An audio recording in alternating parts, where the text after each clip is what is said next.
Hello and welcome, fellow seeker.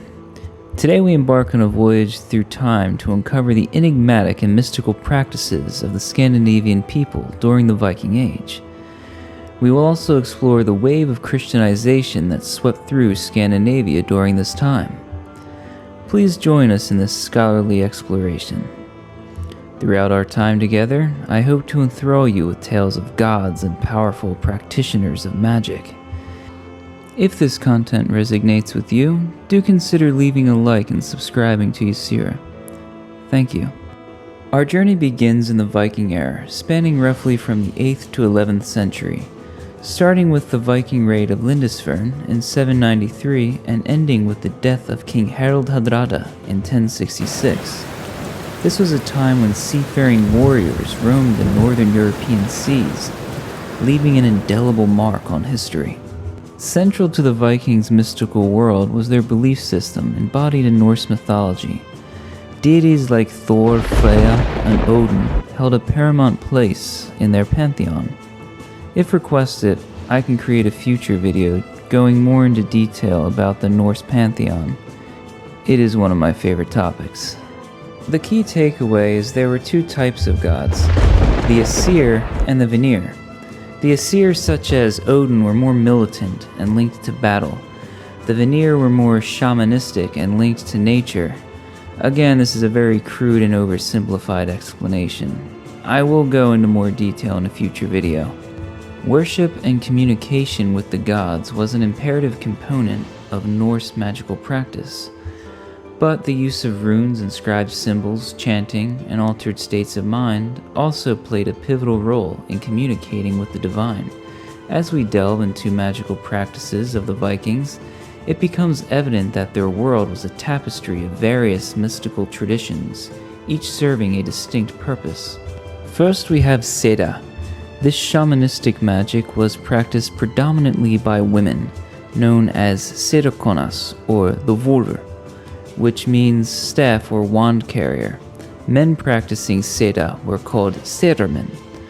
Seda was a versatile art, encompassing prophecy, healing, and the manipulation of fate. Practitioners often used ritualistic tools like staffs and drums to induce altered states of consciousness. Those practicing were highly regarded and feared for their potent abilities. This type of magic was of the Vanir. In some extent, it was looked down upon, especially if you were a man. It was considered to be a feminine craft. One of the biggest insults during this time was if you were accused of being ergi, feminine, or arger, unmanly.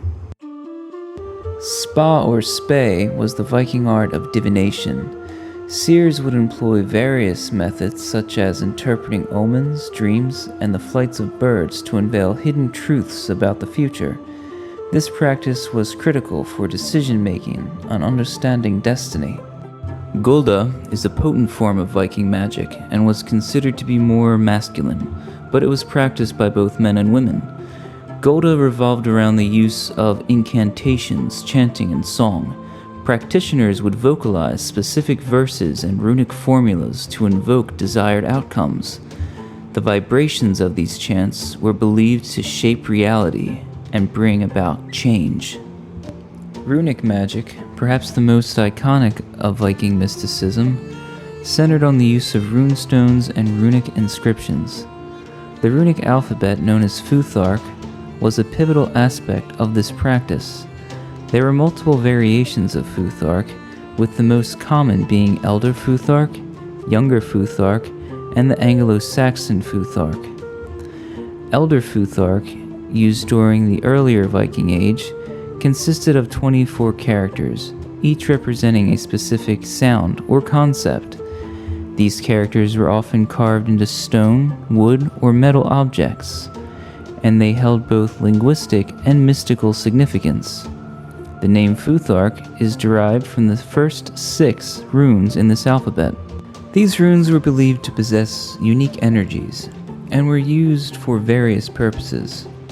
Some runes were associated with protection, while others were employed for divination or spellcasting. One notable runic formula used by the Vikings was ALU.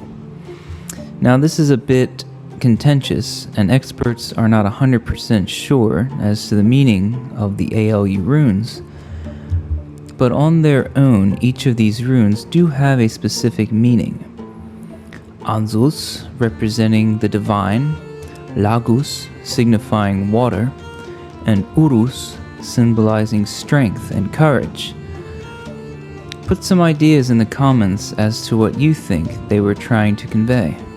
To add to the mystery of the ALU rune combination, they were usually seen before or after a runic inscription.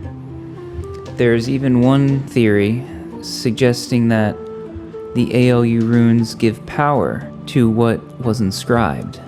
As the Viking Age progressed, the runic alphabet evolved into younger Futhark, which had fewer characters and more simplified forms.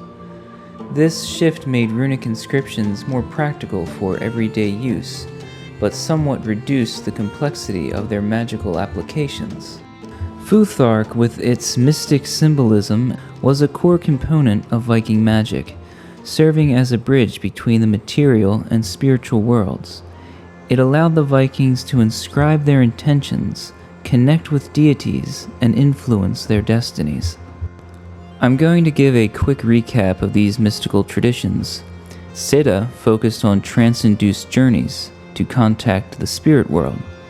Spe leaned towards divination and prophecy. Gulda harnessed vocal incantations, while runic magic used written symbols as conduits of power. Do bear in mind, these practices were not mutually exclusive. Many integrated multiple forms into their rituals. What united them all was the belief in an interconnection between the earthly and spiritual realms, and the desire to influence fate and reality. The Vikings were also known for their elaborate rituals and sacrifices known as blot. These ceremonies were conducted to honor the gods, seek their favor, and ensure the prosperity of their communities. In a world fraught with danger, amulets and talismans were treasured possessions among the Vikings. These objects were believed to possess protective and luck-bearing properties, safeguarding warriors in battle and sailors on treacherous voyages.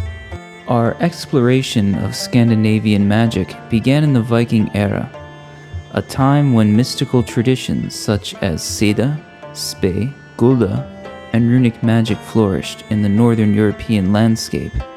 However, there was a new system of belief on the horizon. As the Vikings ventured further afield and established connections with Christian societies, the influence of Christianity began to seep into the north. Missionaries arrived with a new faith, challenging the deeply rooted indigenous beliefs and practices of the Scandinavian people. The clash between the indigenous and Christian worldview was inevitable and profound. Indigenous beliefs were deeply intertwined with the natural world, ancestral spirits, and a plethora of deities, while Christianity introduced monotheism, or the worship of one singular god. With the spread of Christianity came the persecution of traditional Viking magic. The church viewed Seda, Gulda, and other practices as heretical, associating them with paganism and devil worship. The old saying goes, "Yesterday's gods are today's devils." Many practitioners were ostracized, leading to the decline in these mystical traditions. Nevertheless, the process of Christianization in Scandinavia was not without its complexities. Many Vikings adopted Christianity, but continued to practice aspects of their traditional magic in secret, often in a synchronistic form that merged indigenous worship systems with Christian elements. One fascinating manifestation of this syncretism can be seen in runestones that bear both runic inscriptions and Christian imagery. These stones serve as historical markers of a transitional period when the old ways melded with the new faith.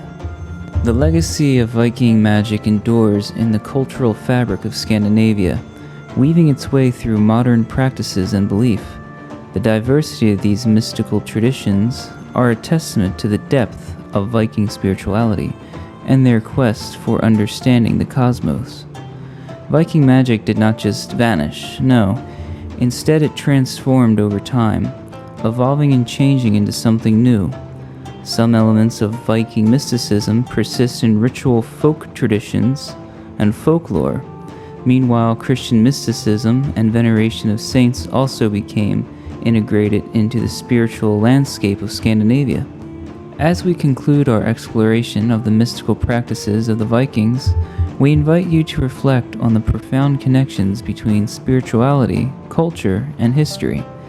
The Viking Age remains a testament to the enduring allure of mysticism and the human quest for transcendence.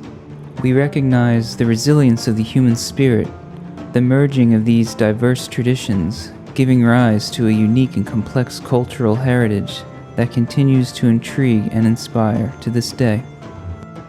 If you found this brief exploration of Scandinavian magical traditions intriguing, we kindly encourage you to like, share, and subscribe to Ysera for more enlightening and thought-provoking content. Your support is invaluable as we continue our journey through history's hidden realms. If you would like to share any information or request topics for future videos of this nature, please feel free to utilize the comment space below.